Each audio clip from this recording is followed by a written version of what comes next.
Today we turn to what's called the Sermon on the Plain in Luke's Gospel.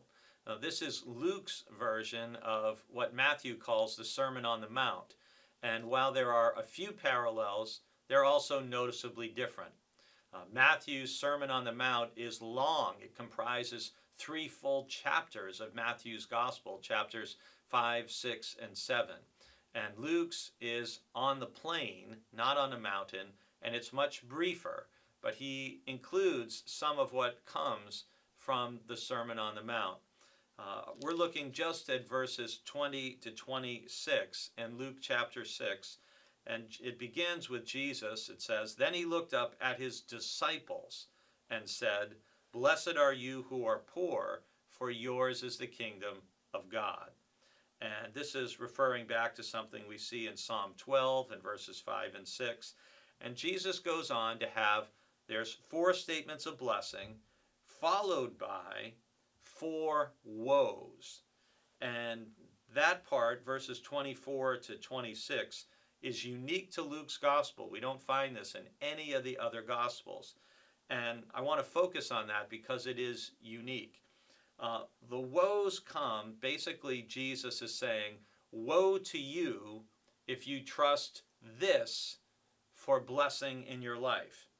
And so the first woe is, woe to you who are rich, for you've received your consolation. If all your trust is in your riches, that's not going to satisfy you, and it's not going to help you eternally.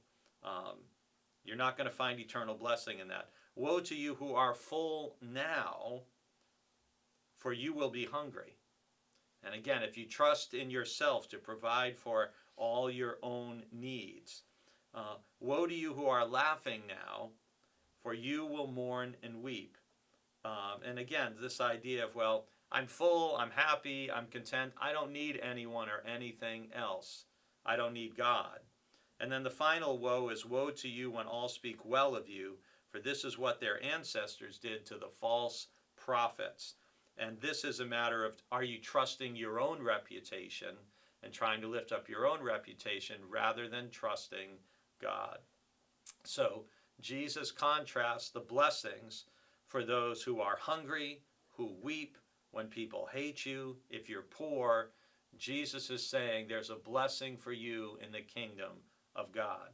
And for those of us who may, in earthly terms, be rich, which is many of us in our congregation, especially when we look at the whole world, we are rich, we are full, we have all the food we need, we are hopefully have some joy in our lives, and some of us may even be grateful that we may have a decent reputation among our friends or our family or other people.